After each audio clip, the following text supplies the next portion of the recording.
All I asked for was one quiet night's sleep after my night shifts. But my neighbor laughed, called me weak, and let his dog bark nonstop. No one helped. Cops said it wasn't serious enough. My girlfriend left because I was always angry. I lost everything. But I didn't cry again. I started recording. I started programming. And soon he'd wake up trembling, hearing a dog that wasn't there, but only he could hear it. My name is Mason Turner. I'm 34 years old, a cybersecurity engineer, working remotely for a firm based in Seattle. But I live in a quiet suburb of Charlotte, North Carolina. My work hours are unusual 10 p.m. to 6 a.m. because I monitor critical systems during peak West Coast traffic. That means my night begins when the world is waking up and my sleep starts when everyone else is making coffee. Or at least it used to before the dog moved in next door. His name is Zeus, a massive shepherd pit bull mix with a bark like thunder and zero sense of timing.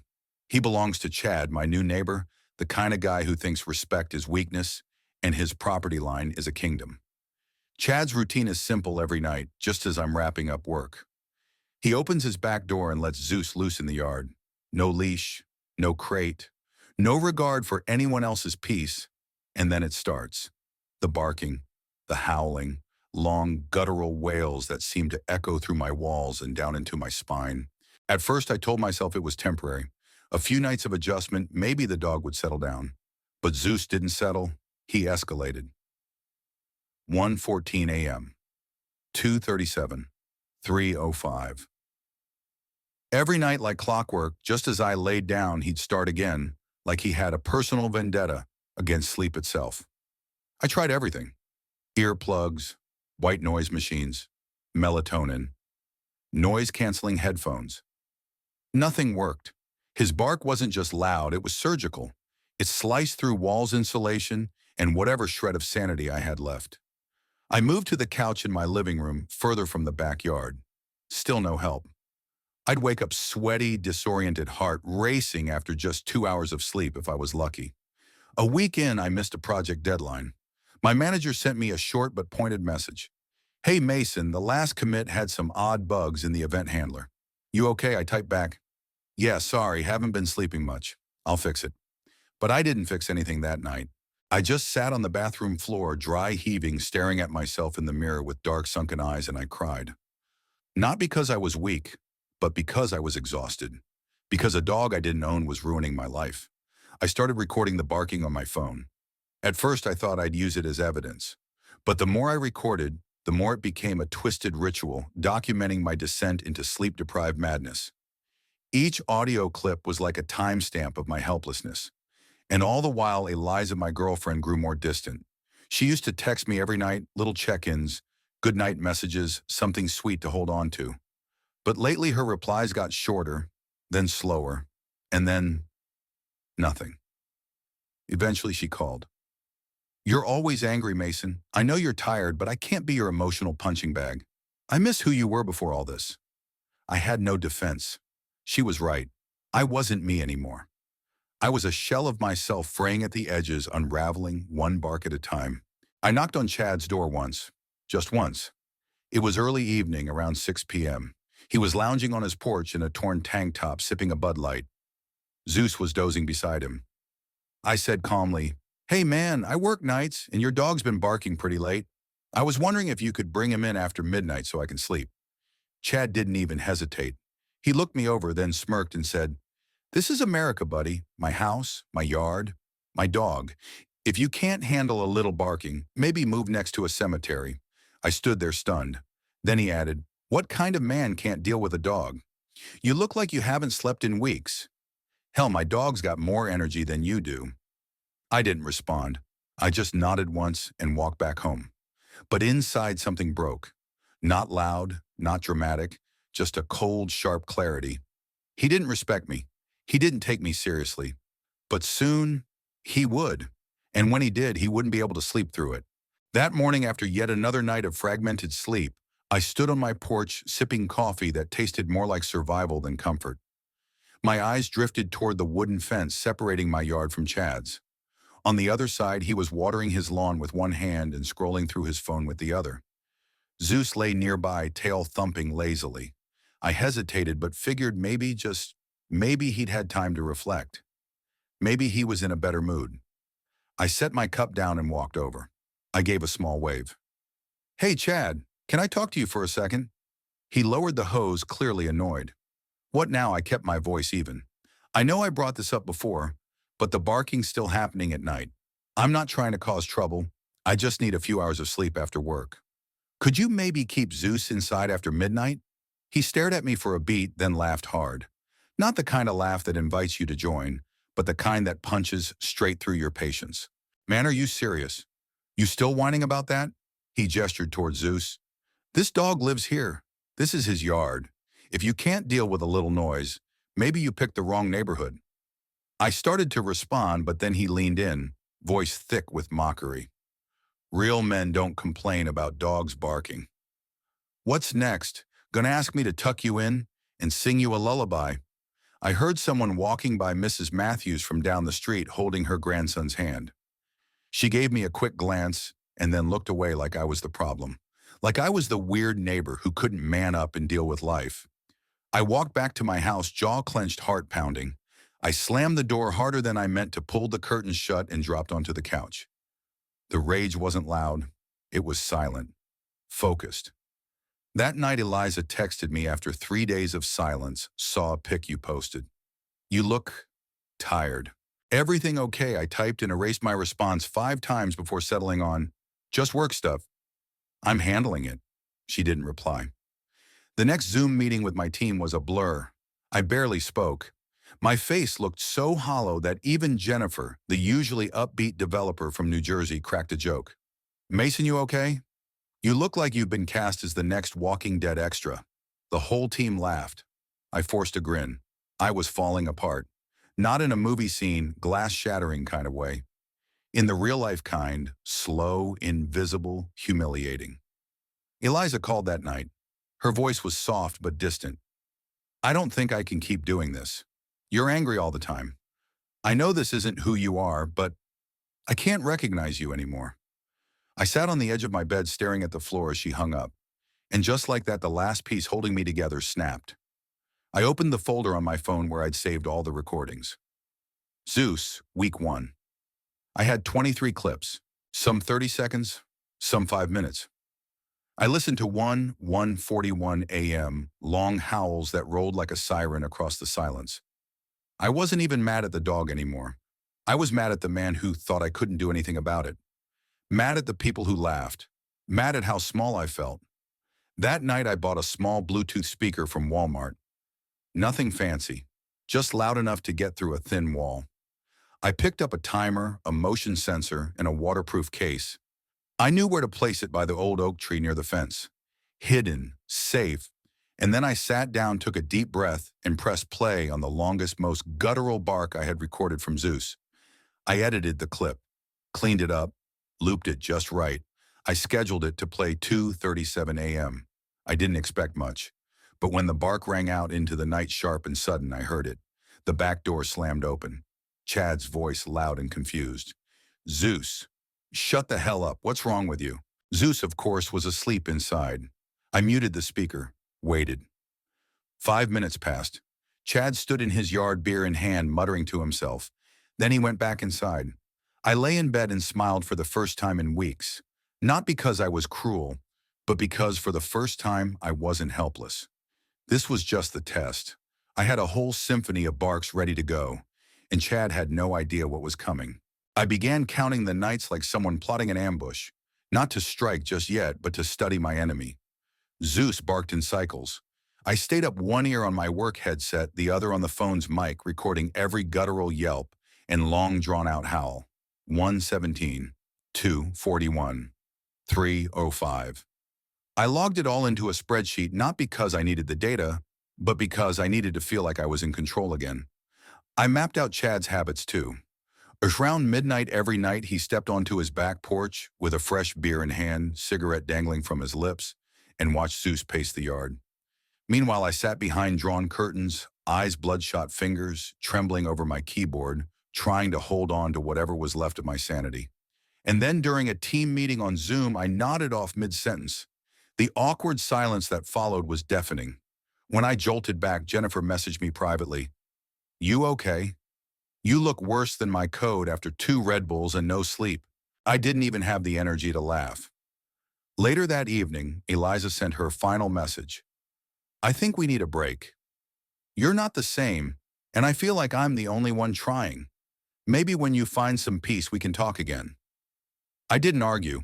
I didn't beg. I just stared at the screen as her words sunk in. That night, I activated Phase 2. I picked up a better speaker and a mini control board I could schedule to play multiple sound clips remotely. I hid it in a weatherproof case and tucked it under the old oak tree near our shared fence line, completely out of sight. I stitched together a new sound file, a pattern of barks, snarls, low growls, and sharp scratches, each one pulled from Zeus's greatest hits.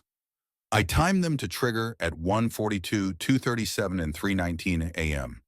Each clip lasted 90 seconds, just enough to wake you, not enough to locate. That night it began. First bark. Light flicks on at Chad's place.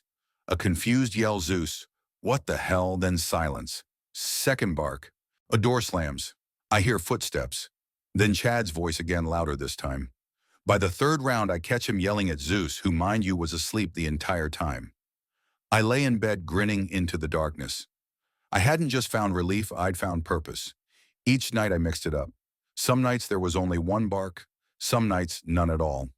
And then on the fifth night I went full symphony. Chad went ballistic. I could hear him on the phone in the backyard. No, I swear it's not me. The damn dog isn't even outside. His voice cracked with frustration.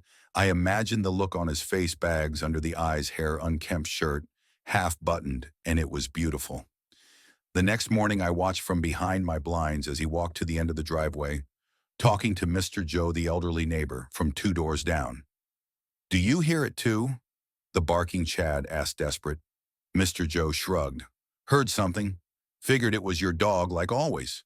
That afternoon, Chad added a padlock to his gate and installed a security camera on his porch. I added 2 more sound files to the rotation. Then came Sunday.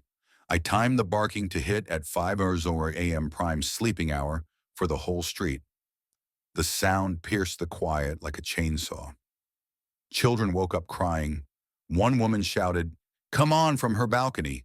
People stepped outside in robes and slippers, all looking in one direction, Chad's house. He ran outside in sweatpants yelling, "It's not my dog." But Zeus, of course, was asleep on the couch.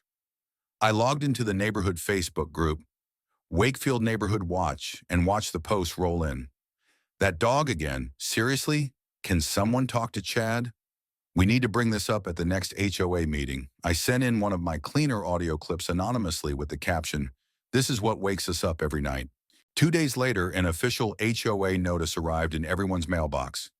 Persistent noise disturbances between 10 p.m. and 6 a.m. may result in fines. All pet owners must ensure animals are kept quiet during these hours. I printed it and taped it to my fridge like a trophy.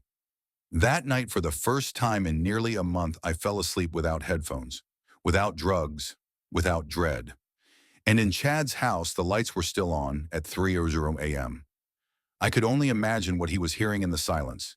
And I wasn't done yet. I realized something. There's one sound scarier than barking. It's silence, laced with doubt. Chad had started talking to himself. I caught bits of it through the thin air between our yards, him pacing under the porch light at night, muttering, half suspecting, half delusional. Maybe someone's messing with me. But who, Mason? Nah, that guy couldn't prank a goldfish. I smiled in the dark. That was his blind spot. He couldn't imagine someone like me had the nerve. That's why he didn't guard himself. That's why it was so easy. I upgraded the setup, bought a better wireless mic and a remote timer I could program from my phone. Everything got packed into a weatherproof case and tucked under the thick brush near the fence, out of sight, out of reach, but within perfect audio range. Then I remixed the audio files. No longer just random barking, now it was curated chaos. Long growls, intermittent, scratching, the occasional whimper, and sudden bursts of deep booming barks. I built it like a horror score, each sound placed to unnerve, not just wake. Chad unraveled fast. Lights flicked on and off all night. I saw him pour salt around the fence one evening. Another night, he hung what looked like sage bundles from his porch light. He even nailed up a hand-drawn sign on his gate, Please stop with the noise. I'm sorry. It was handwritten, all caps, slightly smudged. Zeus, poor guy, looked confused and exhausted. He barely barked anymore. Maybe he was just as sleep-deprived as I had been. Then came the final test. I programmed the speaker to emit a long, rising growl at exactly 3:03 a.m., right outside Chad's bedroom window, followed by 30 seconds of dead silence. Then a rapid, high-pitched scratching sound. 2 minutes later, I heard the unmistakable sound of something metal clanging and Chad yelling, "Zeus, quit it! Quit scratching the door! You're driving me insane!" Zeus, of course, was locked in the laundry room, sound asleep. I turned off the speaker. The next morning, Chad was talking to himself in the driveway, loud enough for me to hear through the window. "I swear to God, it's not the dog. It's something else. I'm hearing things, man." He looked like hell. Unshaven. Pale. Hair a mess. A man haunted by a ghost that never existed. And then came the neighborhood backlash. On Sunday morning, I timed the barking symphony to 5 a.m. sharp. Again. This time louder. Longer. More drawn out. People complained. Parents were livid. One neighbor wrote on the community board, "Chad, this is getting out of hand. Control your dog or get fined." Another, "My baby woke up screaming. This has to stop." A third one posted a photo of Zeus just sitting wide-eyed behind the glass door and wrote, "Doesn't even look like he's making the noise." I didn't post anything this time. I didn't have to. Chad was drowning and the tide wasn't even coming from me anymore. The neighborhood had turned on him. All I'd done was light the match. That afternoon, Chad rang my doorbell. I opened, keeping my expression neutral. He looked wrecked, hoodie, flip-flops, bags under his eyes like he hadn't slept in days. "Hey," he started, scratching his neck. "Listen, I just wanted to apologize about before, about Zeus. I'm getting him into training and I'm also thinking of building a proper fence with soundproofing." I nodded, polite. "I appreciate that." We stared at each other for a second longer. He didn't say anything else, just turned and walked away. And that should have been it, but it wasn't, because the apology wasn't the goal. Total collapse was, and I was almost there. Chad had bent the knee, but I wasn't after an apology mumbled through cracked lips and bloodshot eyes on my doorstep. I wanted him to know what it felt like to be me, to feel invisible, to be doubted, to scream into the void and have no one believe you. So I pushed forward. I locked in a new schedule, 10:00 p.m. and 5:00 a.m. Every night, each session no longer than 3 minutes. A calculated cocktail of barks, growls, and that nails-on-wood scratching sound I'd perfected. Just enough to wake people up. Just enough to make them think, "Oh no, not again." I checked the Facebook group for our neighborhood, Wakefield Neighborhood Watch. The posts exploded. "Why is this still happening? Chad needs to control his damn dog. This is the third Sunday in a row I've been woken up. I work night shifts too. This is insane." Somebody even posted a blurry picture of Zeus looking out the window. The caption read, "Doesn't even look like he's barking." Weird, I smiled. I anonymously sent in one of my cleanest audio recordings titled, "What Woke My Toddler This Morning?" The replies were vicious. 3 days later, the HOA released an official letter. Due to ongoing noise complaints, all pet owners must ensure that their animals do not create disturbances between 10 p.m. and 6 a.m. Violations may result in escalating fines. I printed the notice and taped it to my fridge like a war medal. That night, I didn't even need to run the system. Chad had started locking Zeus inside by 8:00 p.m. The porch light stayed off. The yard was dead silent. But I ran the loop anyway, just to remind him he wasn't in control, just to watch him stumble out at 3:00 a.m., looking up at the sky like it was conspiring against him. I slept 8 hours straight. The next morning, I received an email from work. "Hey, Mason, excellent work on catching that DDoS spoof last night. Your quick thinking saved us a massive headache. Big kudos from management." I replied with a simple, "Happy to help." Jennifer pinged me on Slack. "You finally got some sleep. You don't look like death anymore." I typed back, "Let's just say my neighbor had a spiritual awakening, and then I did something I hadn't done in weeks. I played music, jazz, soft, vintage, warm. I made myself a real breakfast, not just gas station coffee and crackers." I opened the windows. Across the street, Chad was walking Zeus on a leash for once. He looked subdued, not defeated, just worn down, like someone who'd been fighting a war that made no sense. That night I didn't activate the system. Didn't need to. The silence was enough. The absence of sound now worked in my favor. But I wasn't done just yet. I wanted one final note, something poetic. So I scheduled the speaker to play one single bark, just one at 2:45 a.m. Crisp, short, familiar. I heard Chad's door fly open, heard him yell, "God damn it, Zeus." And then after a beat of silence, "Wait, where are you?" The bark had come from the fence line. Zeus was inside. Chad froze. He stood outside barefoot in the cold, looking around like the trees were laughing at him.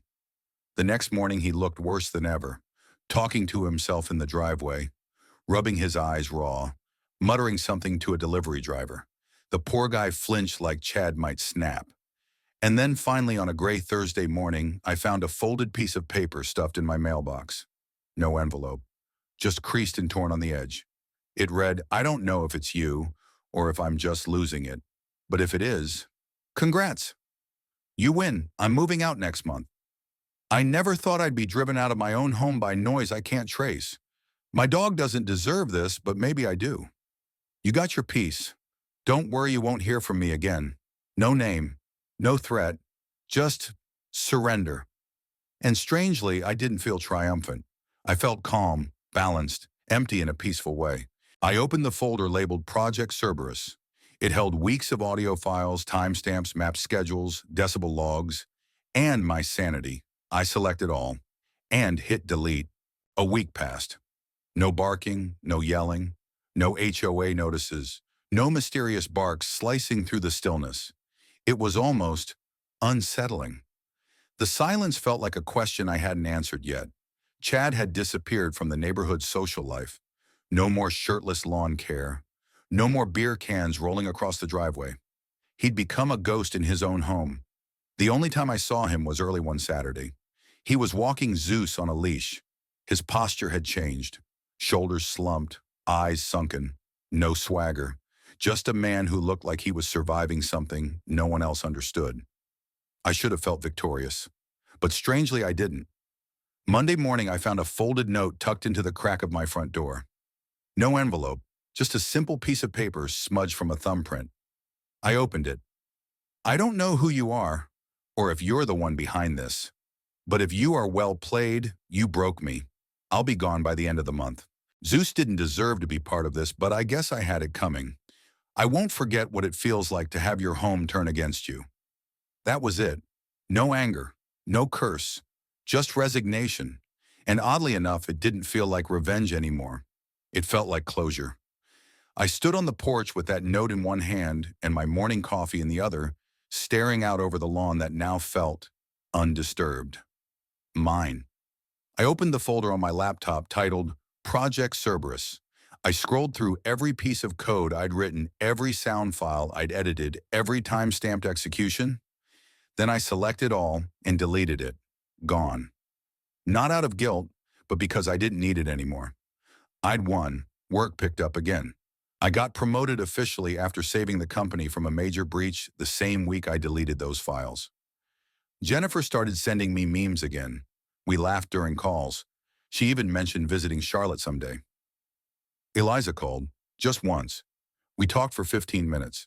No drama, no tears, just people catching up, acknowledging that life happens, and sometimes we change because we have to. And then one crisp Thursday morning, Chad moved out. I watched from behind the blinds as he packed his old Ford. Zeus sat in the passenger seat, looking out calmly, ears perked. Chad closed the tailgate, turned toward my house for one brief second, then drove off. No words, no glare. Just gone. I stepped outside, the air cool and still. I could hear birds again, the wind in the trees, the actual quiet that I hadn't felt in over a month. Mr. Joe from down the block waved at me from his truck window. "Glad that dog's gone," he said. "You're the most patient guy I know. I'd have called the cops on day 3. I smiled. "Sometimes you don't need the cops. Just a Bluetooth speaker and a good plan." He laughed, thinking I was joking. I didn't correct him. That night I made a full dinner.